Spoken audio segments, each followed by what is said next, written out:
There is something so ridiculously wrong with the UFC these days, man. You could say it's the matchmaking, that's part of it. The promotions, that's part of it. But there's one big issue with the UFC right now, and it pisses me off. It's Dana White. Dana. Brother, I have loved Dana White a majority of my life. Like, he seems like a great dude. I watched him on the Theo Von podcast, you know. He's got these fun things to say. He gambles. Like, he seems like a really fun guy. But then you look at the UFC over the past year, and Dana's really taken a step back and decided he needs to start promoting something else. And it freaking is peeving me off. Power slap this, power slap that. Oh, look at Terrence Crawford versus Canelo. Maybe we should promote this. I can't wait to promote this. Shut up, Dana. Bro, you piss me off in ways that you don't even understand. As a UFC watcher who does not have millions of dollars, who barely has thousands of dollars, well, has made thousands of dollars, a UFC watcher who has maybe $14 to his name, how am I to enjoy the freaking UFC, man? You can't just bet on the matchups doing the hype for themselves. It doesn't work like that anymore. People are starting to get respectful because MMA is a really graceful community. You go into jiu-jitsu, wrestling, you go into boxing. Everyone's pretty respectful now. But back in the day, the UFC, they made these matchups that were so entertaining and so fun because of the hype around it. We look at Tom Aspinall versus John Jones. John Jones, the dude who does stuff in his free time that let's just say you might not want to sit down around him. You might not want to shower with him.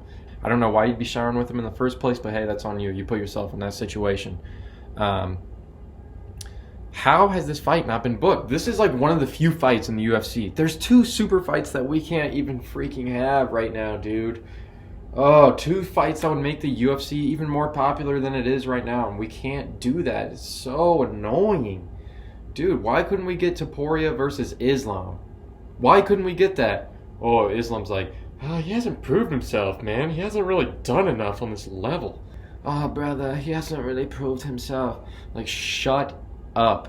Shut up, dude. Shut up.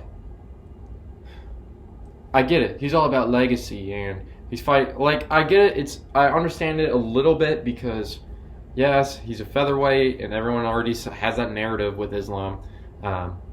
He doesn't fight real lightweights, man. He's got a legitimate win over Charles Oliveira. Dustin Poirier. He looked crisp in his last fight. That's a good win. I just don't understand why he's letting people get to him. Like, dude, imagine having Ilia Topuria on your resume. And, like, if you look back over your career, are you going to look as the JDM win bigger than the Topuria win? No. Topuria's a freaking legend beater. He's gone through 2 dudes, never get knocked out. They looked unbeatable, and he just clocks them, runs right through them. And this is the fight that the UFC failed to make. It's because Dana's not putting his foot down anymore. He's relying on Hunter Campbell. I love Hunter Campbell. I think he should run the company. Dana, get out of here. But Dana White is not putting his foot down anymore. And he's not doing what's best for the business. He's letting these people's opinion get too much in the way. You have to look at it as from a business perspective. What's going to make you the most money? Oh, Tom Aspinall versus John Jones. Cool. Or strip John Jones, dude. He has nothing. He doesn't deserve the belt right now, bro. He sat out for so long. Just strip him. But Dana's like, nah. I don't even really know what's going on with that situation. Like, I don't really know what's happening there. What? This is your job. I don't know about you, but where you work, if you don't do your job, do you continue to work there? No, you get fired. What is Dana White doing? Oh, it's not my job to know this. Yes, it literally is. It literally is your job. How do you not know what's going on with John Jones? Aspinall's come out in public. Yeah, I want to fight him. He's ready. He's ready whenever. John Jones has a high number. The UFC meets it, and he's like, nah, like, there's some other stuff going on. Maybe, like, just, you know, No, strip him right there, right then. The UFC is making a mistake and just letting these fighters walk all over them, letting them just tell you what they're going to do. Back in the day, they would have made this fight in an instant, but now we might not ever get it, and that's going to be tragic for the sport. Then you go over to the Islam versus Poirier. Bro, this fight should have happened in an instant. Islam's a dude, I believe if the UFC really pushed him, he would have fought Poirier, because he says he'll beat anyone that can make 155. Okay, you have your guy. He's ready to make 155, and if he's so easy, why don't you just take him?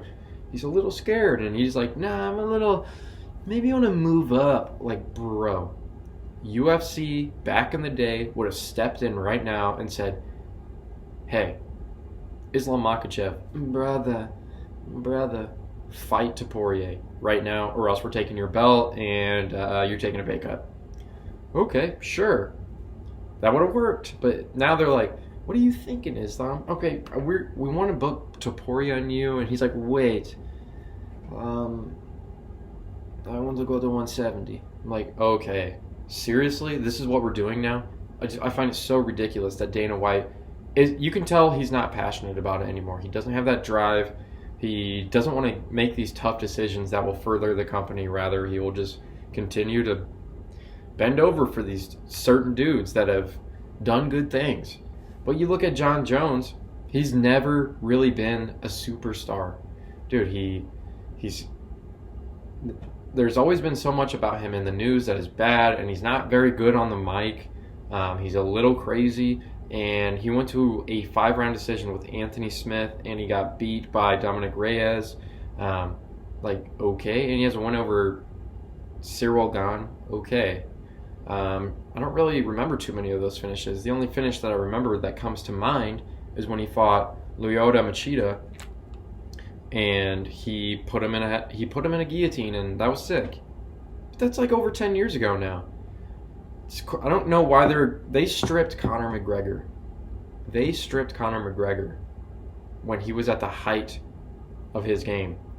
That's the greatest superstar the UFC's ever seen, and I don't think they will ever get anyone higher. Like, John Jones is not close to this guy.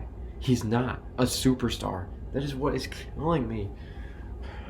UFC back in the day would have stripped him, and then it would have been Aspinall and Cyril Gane a year ago. Nah, let them take their time. Stipe Miocic. Okay. Yeah. What are we doing, Dana White? Dana White, you don't have it anymore, and that's okay. Same with Joe Rogan. Get him off the mic. What are we doing anymore, man? Where is the integrity of the game I once loved? Where is this game going, bro? The UFC has been crap this year, and I'm really upset right now. I think you can tell how passionate I am about this, and there's millions of other people that feel this way, dude. I'm so sick of it, man. Like, book the fights, stack the cards again, get rid of the Apex. Dude, I just solved your business. I just did it. And it took me 15 seconds of critical thinking. Like, just look at it from the audience's perspective. I know we love these young prospects. That's why we have over 700 people on the roster. Cut the roster, dude. Cut it down to 500, and then you can afford to pay the ones more. I just don't understand why there isn't critical thinking by Dana White, dude.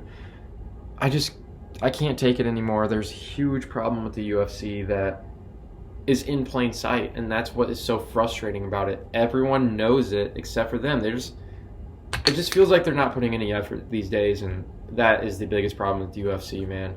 I just can't take it anymore. I just spent all my money on a Mercedes-Benz because of it. I don't know why I did it. I just felt impulsive because I'm so angry. Don't take financial advice from me.